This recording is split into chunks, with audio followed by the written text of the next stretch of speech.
Hello everyone, good morning. Let us continue with our videos of class 10 mathematics. Now, in my previous video, I discussed about the example questions of quadratic equations.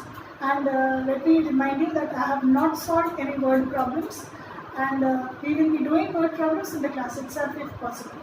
So whenever we have that online classes, please feel free to discuss those word problems. Till the algebraic solutions I have done. So moving on to the next chapter, which is chapter number 5, arithmetic progression, and this is video number 1 related with arithmetic progression. Now this is one chapter which is completely new to you, and it does not relate with anything that you have learned already or in your earlier classes. So this is a new chapter. Let me introduce what we mean by arithmetic progression. Now it is made of two words, arithmetic and progression. Arithmetic, of course, dealing with numbers. Progression, the literal meaning, moving ahead. So now we are moving ahead with the numbers. This is literal meaning. So how do we move ahead with numbers? Let us follow it. Now, in the case of arrangement of numbers, there are two words which we usually use. We say that arrange it in a sequence. Arrange the numbers in a sequence. So when we arrange numbers in a sequence, it is done mostly in two ways, either in ascending order or in descending orders. For very practical reason, you know that whenever you are asked to arrange numbers, it can be done only in two ways. Either you can arrange it in ascending order or you can arrange it in descending order. Now when we are arranging numbers in ascending and descending order, then the rule that we follow is that the number should be increasing or the number should be in the decreasing order. But apart from that, we do not follow any rule. And then in case of progression, it is those sequence whose terms always follow a certain pattern. Now in case of progression of numbers, there is a relation between the numbers which are arranged either in ascending order or in descending order. So there is a very minor difference between the sequence and a progression. Sequence is where the numbers are arranged in ascending and descending order, but there is no fixed rule as to how the numbers should be. You know, the rule is ascending, that means the number should increase and the number should decrease. There is no, there is no relation between the consecutive numbers that follow. Now when I deal with the example, probably things will become more clear. And when we are arranging numbers in progression, when we are talking about progression of numbers, in that case, though the numbers are arranged in ascending and descending order, the numbers are only arranged in ascending and descending order, either increasing or decreasing, but then there is a relation between each following number. The number which comes next has a relation with the first number, and that is why we are calling it as which follows a certain rule with the sequence. This is those sequence whose terms, that is the terms, the numbers which are arranged, those sequence whose terms always follow a certain pattern. Now if you look at this example of sequence, you will see that the numbers are arranged in ascending order. This is 1, 5, 6, 9, 13, increasing. The second set is a descending order. There you see that the numbers are decreasing, 12, 10, 11, 7, 3 and 2. So there is only this basic rule that the numbers are increasing and the numbers are decreasing. In progression, the numbers are increasing and decreasing at the same time. There is a relation between each number that comes next. See that the sequence whose terms, the terms meaning the numbers which are appearing, whose terms also follow a certain pattern, a given pattern. The terms of the number follows a pattern. Now if you check this set of number, you see that each number, each consecutive number, that is the number which follows, are all increasing by 2. The numbers are all increasing by 2. If you check this set of numbers, the numbers are all decreasing by 3.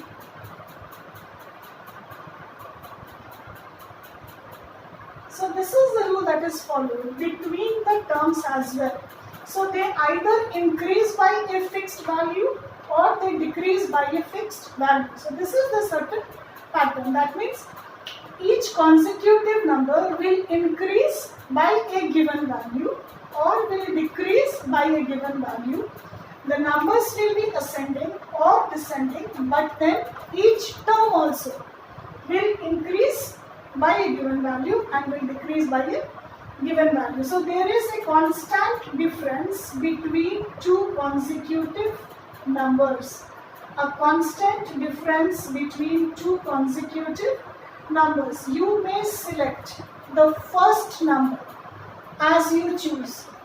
First number can be any number of your choice, but when you wish to arrange the number in a sequence, then the consecutive numbers that follow after the first number, they all must differ by a constant value. Differ by a constant value will be possible only when you add a certain number to the first term to get the second number. If you add that same constant value to the second number to get the third number, and so on. So that same constant number should be added to each term of the series to get that progression of the number. It should be added to each number of the sequence to get a progression of the number. And similarly, if you wish to arrange the numbers in descending order, you will have to keep subtracting a constant value from the first number that you have chosen. So only liberty is in choosing the first number. The first number does not follow any rule, but then the following numbers, each consecutive number should either increase or decrease by a constant value, and that constant value is known as the common difference. The first term as first term, and in arithmetic progression, the first term is denoted by small alphabet, which is A. The common difference is denoted by small alphabet D.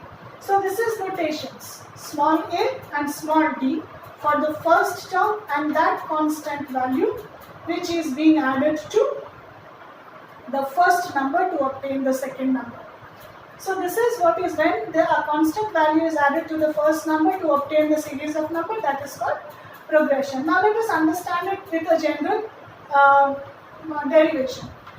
Now if suppose my first term is A and the difference, the common difference which I wish to add to the number to obtain the progression is D. Now I may generalize it, or these are the general terms A and D. But if we do it with literal, say with an example, then this is also a good example to take. Now check the first one.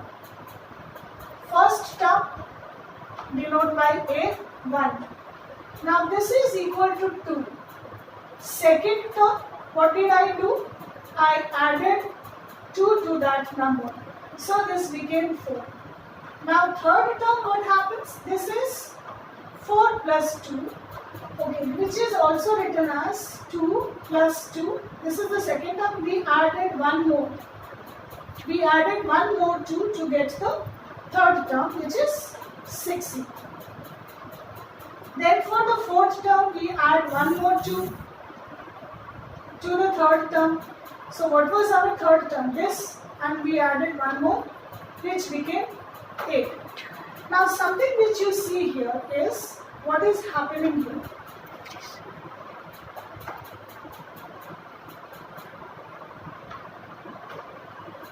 Now check what is happening. When the term is number 1, it is first term plus 0 times any difference, which is 2. When the term number is 2, we have added one time the common difference by which we wish to progress the number. So by which we increase the number, that is what is progress. So A plus 1 times 2 makes it 4.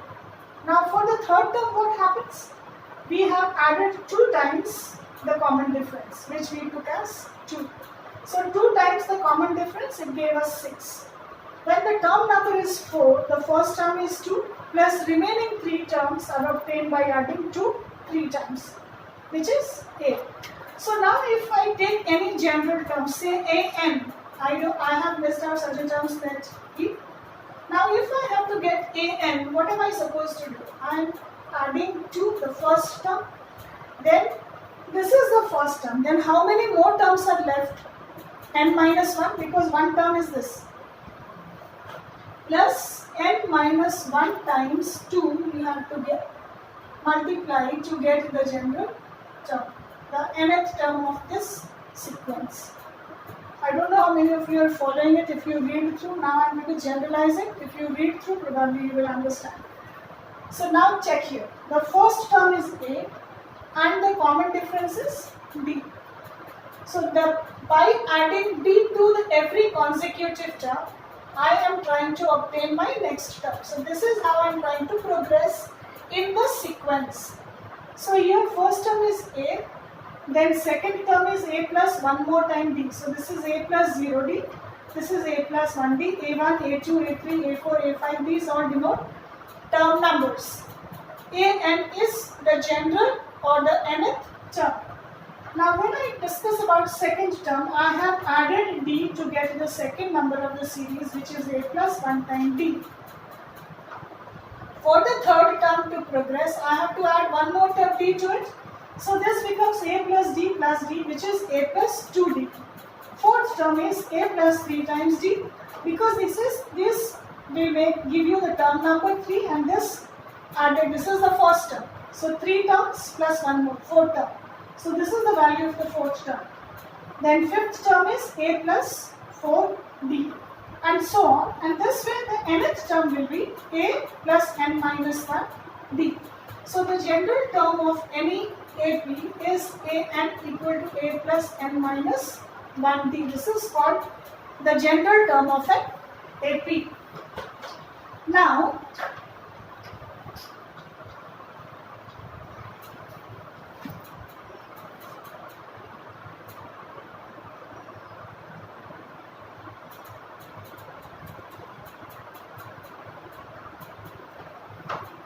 to find, because as I said earlier, that an AP or an arithmetic progression is the sequence of a number which follows a definite pattern. That is, there is a constant difference between the consecutive numbers that follow.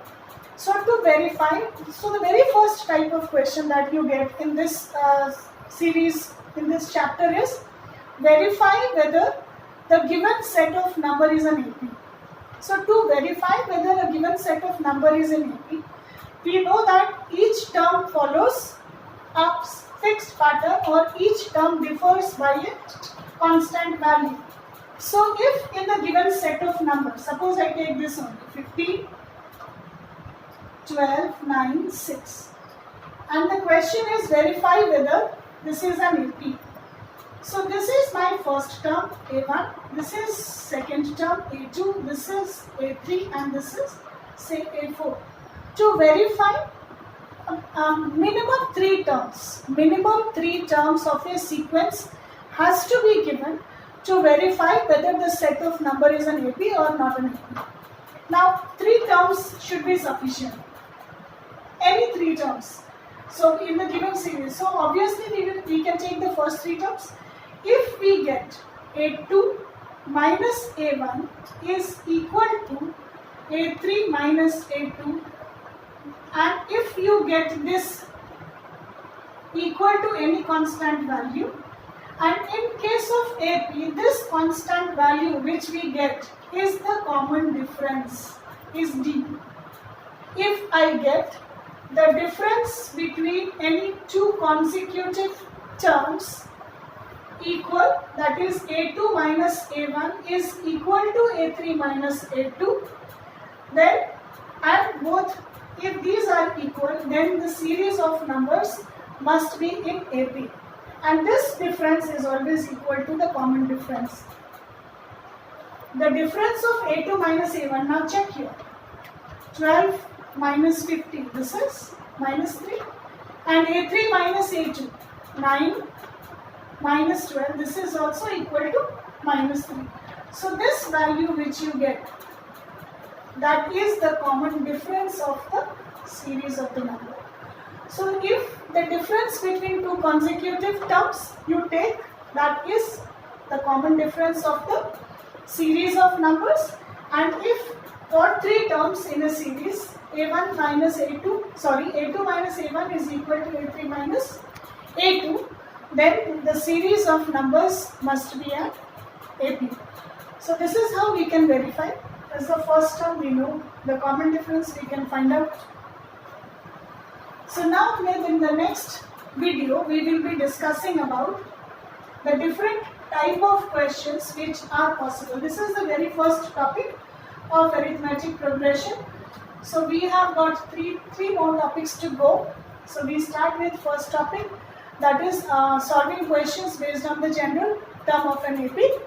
So for solving the questions, I'll return with another new video and then I'll be solving. This was the introduction of AP. I'll come back and solve the questions for you. Alright, thank you.